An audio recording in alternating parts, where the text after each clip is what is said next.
자, 정범과 공범의 구별을 봅니다. 자, 현행법은 단일 정범 체계가 아니라 정범과 공범을 분리하는 방식을 취하고 있다 했는데, 자, 그러면 누가 정범이고 누가 공범일까를 알아야 되겠죠. 자, 밑에 2번을 보시면 정범 개념의 우위성이라 했습니다. 자, 공범은 정범을 전제로 한다. 그래서 정범의 개념을 먼저 파악하는 것이 정범의 개념을 확실하게 알 수 있을 뿐만 아니라 저절로 공범 개념까지 알 수 있게 되는 거죠. 자, 그래서 정범의 개념을 먼저 밝히는 것이 중요한 겁니다. 자, 밑에 2번 정범의 개념. 자, 두 가지 개념가 있습니다. 하나가 제한적이고 하나가 확장적인데 이 제한적의 개념과 확장적의 개념을 구별해서 공부를 해 두셔야만 됩니다. 여기서 노트. 자, 노트 펴보시게 되면 자, 네 가지 그림이 있다 했죠. 네 가지 그림은 전 시간에 공부를 해서 알 겁니다. 근데 여러분들은 이 네 가지 그림을 공부했기 때문에 누가 정범이고 누가 공범인지를 안단 말이에요. 그런데 100년 전에는 누가 정범인지 누가 공범인지에 대해서 견해 대립이 있었습니다. 그 첫 번째 나온 견해가 제한적 정범 개념 이론이다는 거예요. 제한적이 먼저 등장을 했고 제한적이 비판을 받다 보니까 확장적이 등장한 거예요. 그래서 이것은 동시에 나온 것이 아니라 제한적이 먼저 나왔고 몇십 년 있다가 확장적이 등장한 겁니다. 학설이라고 하는 것이 원래 그래요. 자, 첫 번째, 제한적 정범 개념 이론이라고 하는 것은 무슨 뜻일까? 정범 개념을 제한적으로 해석하겠다 이 뜻이거든요. 자, 그러면 제한적이라고 하는 것은 어디까지를 제한할 것이냐의 문제인데 이 학설은 훔친 놈만이 정범이다. 훔친 놈만이 정범이고 훔친 놈이 아니면 정범이 아니라는 견해거든요. 자, 그럼 보세요. 첫 번째 그림 볼게요. 자, 누가 훔쳤어요? B가 훔쳤죠? 두 번째도 B가 훔쳤죠? 세 번째도 B가 훔쳤고 네 번째도 B가 훔쳤단 말이에요. 따라서 이 견해에 따랐을 때는 훔친 놈만, 즉 B죠. B만이 정범이고 B만이 처벌받아야 하고 A는 훔치지 않았으니까 A는 정범이 아니고 A는 처벌받아서는 안 된다. 이런 말입니다. 근데 가만히 보세요. 우리가 공부했기를 1번도 나름대로 역할이 있고 2번도 나름대로 역할이 있고 3번, 4번 다 그렇지 않습니까? 나름대로 역할이 있고 나름대로 기여한 바가 있음에도 불구하고 단지 훔치지 않았다는 이유만으로 정범이 아니고 정범이 아니니까 무죄다. 이 뜻이거든요. 이상하잖아. 그렇죠? 그래서 등장했던 개념이 확장적 이론인데 확장적은 잠시 이따 보도록 하고 일단 제한적부터 다시 한번 볼게요. 자, 분명 제한적이라고 하는 것은 훔친 자만이 정범이고 훔치지 않은 자는 정범이 아니라고 했죠. 자, 이 1번, 2번, 4번, 4번 중에서 누가 훔쳤고 누가 훔치지 않은지를 확실히 알 수 있죠? 객관적으로 누가 봐도 당연히 알 수 있는 것입니다. 그래서 밑에 도표를 가보면 정범과 공범 구별 기준에 따랐을 때에는 제한적 이론은 당연히 확실히 구별되기 때문에 객관성을 취한다. 이렇게 볼 수가 있는 것이죠. 자, 두 번째. 간접 정범 훔쳤어요? 안 훔쳤어요? 자, 1번 보세요. 1번. B만 훔쳤고 A는 훔치지 않았죠? 그쵸? 즉 A는 훔치지 않았으니까 정범이 될 수가 없는 거죠. 따라서 간접 정범의 정범이 된다는 것은 제한적 이론에 따라서 도저히 설명할 수 없는 것이죠. 그쵸? 그래서 간접 정범의 정범은 제한적 이론에 따라서 설명할 수가 없다. 자, 세 번째입니다. 자, 공범의 처벌 규정인데 결론부터 말씀드리면요. 우리나라 현행법은요. 제한적도 아니고 확장적도 아니야. 뭘까? 두 가지를 절충한 절충설입니다. 그쵸? 그쵸? 근데 보세요. 세 번째 가보면 교사범 있고 방조범 있잖아요. 그쵸? 우리 현행법은 교사범, 방조범을 처벌조항을 두고 있지 않습니까? 처벌조항을 두고 있다고요. 근데 A하고 교사범이나 방조범 훔치지 않았지 않았습니까? 제한적 이론에 따랐을 때는 훔친 놈만이 정범인데 교사범, 방조범 훔치지 않았음에도 불구하고 우리 현행법을 두고 있는 것은 그만큼 우리 현행법은 제한적 이론보다는 형벌을 확장하고 있는 확장사가 되는 거예요. 이해되시나요? 그래서 제한적 이론은 객관성을 취하고 있고 간접 정범의 정범성을 설명하지 못하고 공범 처벌 기준 관련해서 형벌 확장사를 취하고 있다. 현행법은 그렇게 보시면 돼요. 그래서 이 세 가지를 알아두시고요. 자, 확장적 이론이라고 하는 것은 뭐냐면 정범 개념을 확장했다는 얘기인데 그럼 어디까지 확장했을까?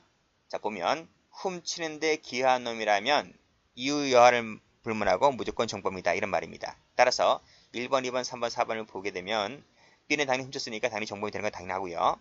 A, 간접 정범이죠? 여기 A, 방을 받죠? 망을 받죠? C, 3번 그림, A가 교사했죠? 4번 방조해주잖아요. 키를 건네주거나 뭐 운반해주거나 했지 않습니까? 그랬을 때는 A도 나름대로 기한 바가 있기 때문에 A도 정범이다. 이런 말이에요. 그러니까 B도 정범이고 A도 정범이다. 이런 뜻이거든요. 자, 이 견해를 한번 볼게요. 자, 확장 이론에 따랐을 때는 정범과 공범 기준을 다 기했기 때문에 객관설 갖고는 구별할 수가 없어요. 없고 단순히 뭐로만 구별할 수가 있다? 주관설 갖고 구별할 수 있단 말이에요. 그러니까 너가 어떤 고의를 갖고 가담했느냐, 어떤 이익, 의사를 갖고 가담했느냐, 그 주관적인 의도에 따라서 정범과 공범이 구별되는 것이지 객관설 갖고는 구별할 수가 없다는 겁니다. 그래서 확장 이론에 따랐을 때는 주관설과 견해를 같이 한다. 그리고 간접 정범도 나름대로 기여했기 때문에 당연히 정법성 인정하겠죠? 그래서 설명을 잘합니다. 설명을 잘한다. 자, 세 번째, 공범 처벌 기준 관련해서 현행법은 이 방조범에 대해서 필요적 감경을 취하고 있잖아요. 그것이 32조란 말이에요. 32조. 32조에 따랐을 때 방조범은 필요적 감경을 취하고 있거든. 근데 제한 확장적 이론에 가게 되면 무조건 처벌해야 되거든, 정범으로. 근데 현행법은 필요적 감경을 취하고 있기 때문에 따라서 현행법은 형벌 축소 사유가 되는 것이다. 이것보다는 축소가 됐다는 거고요. 현행법은 확장적보다는 수위가 낮고 제한적보다는 수위가 높아요. 확장 사유가 된다. 그래서 이 부분을 혼동하시면 안 됩니다. 자, 여기서 교재 한번 가볼게요. 자, 교재 제한적이란 나와 있죠. 구성요건에 해당되는 행위, 구성요건에 해당된다는 말은 훔친 자만이 정범이다. 칼로 찌른 자만이 정범이다. 이런 뜻입니다. 그 외의 자는 정범이 아닌 공범이다. 이 뜻이거든. 그래서 내용을 보시게 되면 훔친 자만이 정범이다. 그래서 이 사람만 정범이기 때문에 이 사람만 처벌돼야 한다는 겁니다. 나머지는 처벌하면 안 돼. 근데 현행법은 교사범 방조범을 두고 처벌하고 있지 않습니까? 그래서 현행법은 제한적 이론보다는 형벌을 확장하고 있는 거야. 그쵸? 그리고 누가 훔친지 훔치지 않은지는 객관적으로 구별되기 때문에 객관설과 결합하게 된다. 그래서 밑에 도표 가보시게 되면 다음 페이지 가보시게 되면 여기 나와 있지? 제한적은 확장사유, 객관설, 간접정범을 설명하지 못한다. 됐고 뭐 평가되어 있는데 평가는 거의 출제 잘 안 돼요. 잘 안 되고 읽어나 볼게요. 죄형법 정도에 부합한다는 장점도 갖고 있지만 자, 여기 간접정범을 정범으로 설명하지 못한다. 그쵸? 그리고 또 구성요건적 행위를 행하지 아니한 공동정범 어떤 것이 있을까? 망보는 거. 그쵸? 망보는 거. 망보는 행위. 이것을 공동정범으로 볼 수가 없다는 거지. 그쵸? 그러한 비판점이 있고 그것 때문에 등장하게 된 것이 확장적인다.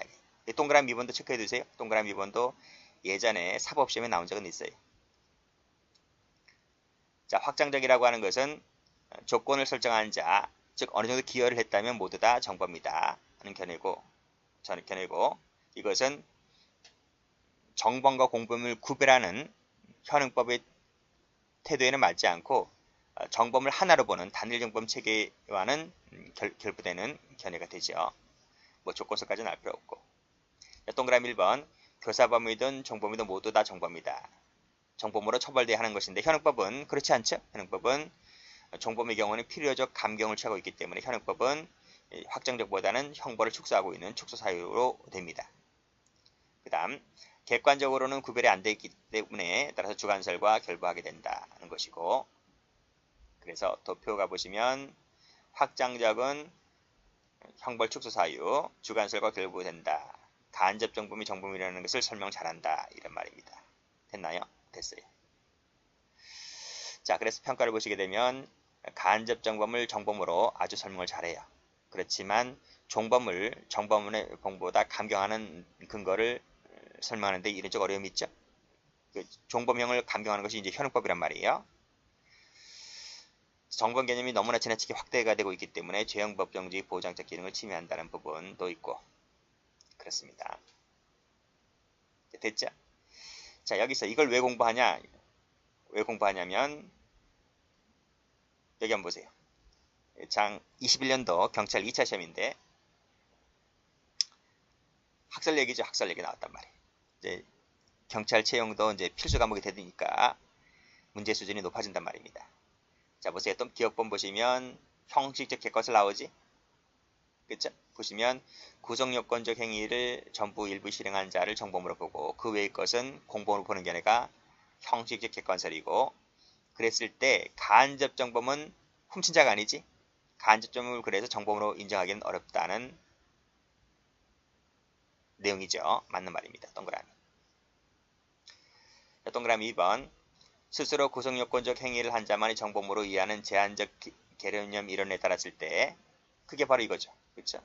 형식 객관설입니다. 따랐을 때 형법 31조 32조는 형벌 확장사게 된다. 그렇죠? 그래서 정범 이외에 특별한 공범을 처벌을 인정하는 견해다. 맞습니다. 동그라미.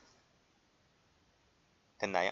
됐고, 그 밑에 이것까지 나올 줄 몰랐거든요. 경찰 시험에서. 여기 보시면 뭐 의사설 이런 말 나오고, 그 다음에 이익설 이런 말 나오고, 그 밑에 행위집에서는 당연히 공부하는 거니까. 근데 여기서 보면 의사설, 이익설 나오니까 이걸 공부를 안 할 수가 없잖아. 그치? 그래서 이것도 다 교재에 넣어놨습니다.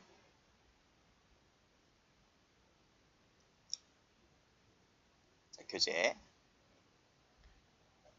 자, 보시면, 자, 여기 구별기준 나와 있지? 적지 마세요. 이 부분 적지 마세요. 객관설이 있고, 당연히 주관설이 있고, 절충설이 있단 말이에요. 근데 우리는 객관설, 주관설, 현행법은 객관설, 주관설을 취하고 있는 것이 아니라 절충설을 취하고 있습니다.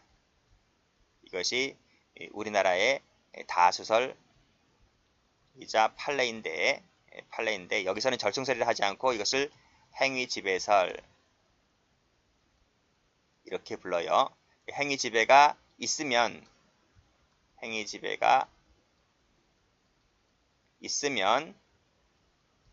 정범이 되고,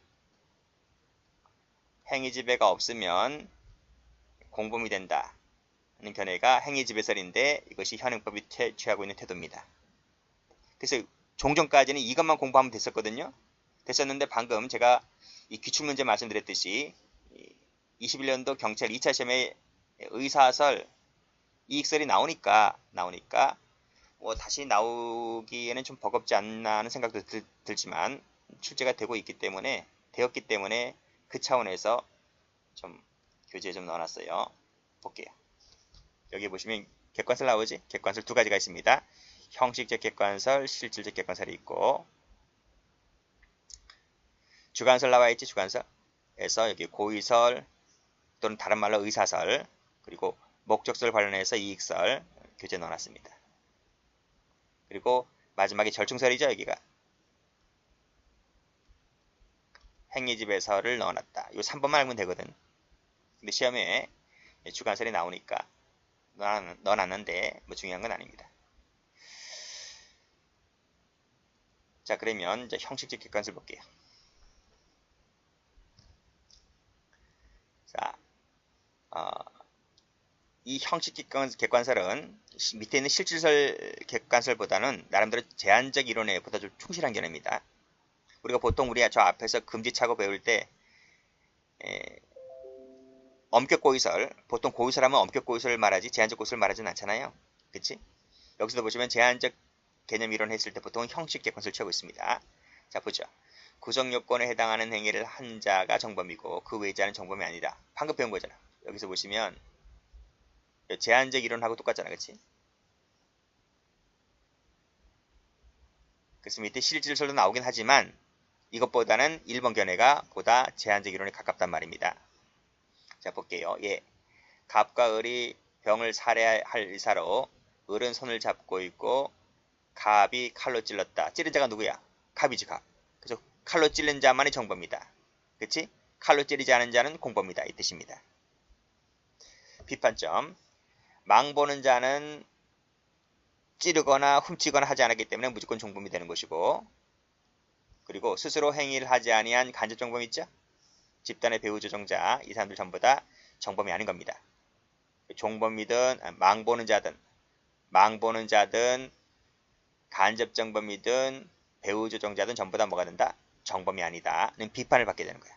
비판. 그 비판은 이거랑 똑같지. 여기 제한적 이론에 나와 있는 동그라미 2번 이거랑 똑같은 거지. 비판점. 그쵸?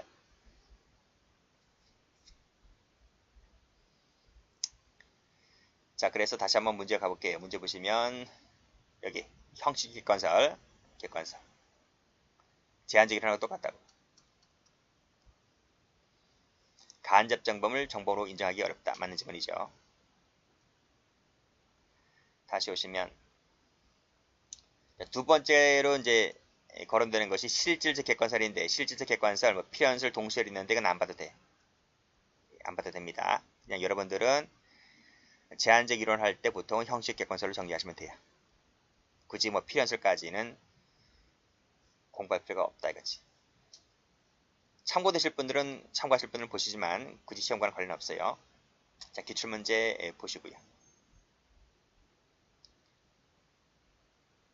뭐 직접설, 우위설 되어 있는데 볼 필요 없습니다. 자, 주관설. 자, 주관설.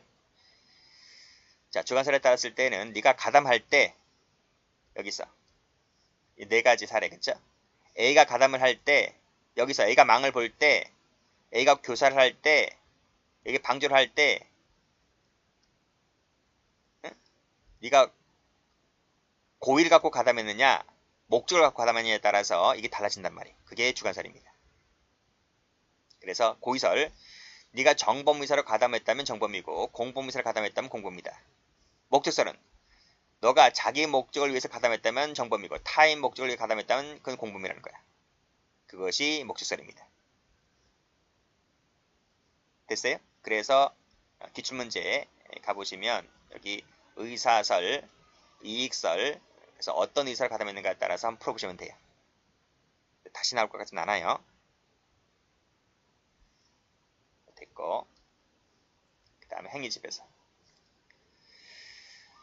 절충설이라고 그랬습니다. 그래서 제한적 이론의 기초에서 정범 개념을 확대했단 말인데 양자를 절충했단 말입니다. 그래서 행위지배가 있으면 정범, 없으면 공범.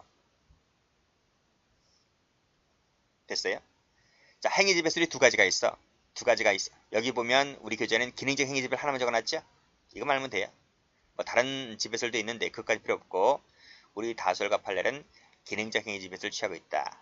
그래서 직접 정범은 실행지배로 나타나게 되고 간접 정범은 의사지배로 나타나게 되고 공동 정범은 기능 행위지배로 나타나게 되더라 이거예요. 자, 교재 노트 펴보세요. 노트 펴보시면 자, 이 그림 생각나시죠? 첫 번째가 단독범이죠. A가 직접 자기 몸을 이끌고 실행시켜서 가동시켜서 훔치고 있잖아요. 그래서 단독범, 직접정범은 실행지배로 나타나게 됩니다. 그리고 첫 번째 동그라미 1번은 의사를 지배했지. 그래서 A가 B를 도구로 하여 물건을 훔쳐오게 한 거잖아요. 그래서 이것은 의사지배로 나타나게 된다. 동그라미 2번 그림, A가 망을 보고 있고 B는 훔치고 있는 거잖아. 그렇죠? 나름대로 역할을 분담을 하고 있는 거죠. 역할 분담을 해서 나는 이거 할 테니 너는 저거 해라. 그래서 기능적으로 역할 분담을 하고 있기 때문에 행위지배로 나타나게 됩니다. 그래서 여기 정범이고요. 여기 정범이고 여기 정범이잖아요. 그래서 이 정범은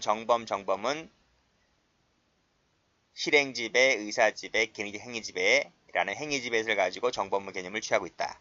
그렇지만 밑에 3번하고 4번 교사범 방조범이죠. 교사범 방조범은 그러한 행위지배라는 것이 없어요. 그래서 행위지배가 있는 것은 정범이고 행위지배가 없는 것은 공범이다. 이 뜻입니다. 자, 교재.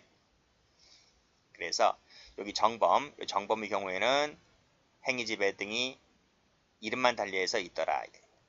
자, 밑에 비판자까지는 알 필요 없습니다. 자, 좀 더 자세히 설명하면 그 다음 페이지. 직접 정범은 실행지배, 간접은 의사지배, 공동은 기능적 행위지배로 나타나게 되더라. 그래서 기능적 행위지배가 있는 자는 정범이기 때문에 망을 본 자도 수괴자도 기능적 행위지배가 있으면 정범이 된다 이 뜻이거든요. 판례 봅니다. 자, 판례도 출제가 잘 되죠, 그쵸? 판례 체크하시고 공동정범 동그라미 있으니까 정범이 되는 거예요. 그렇지만 종범 밑줄 그으시고 행위지배가 없죠? 없으니까 종범이단 말입니다. 있으면 정범, 없으면 공범. 우리 판례가 취하고 있는 태도입니다. 여기까지 합니다.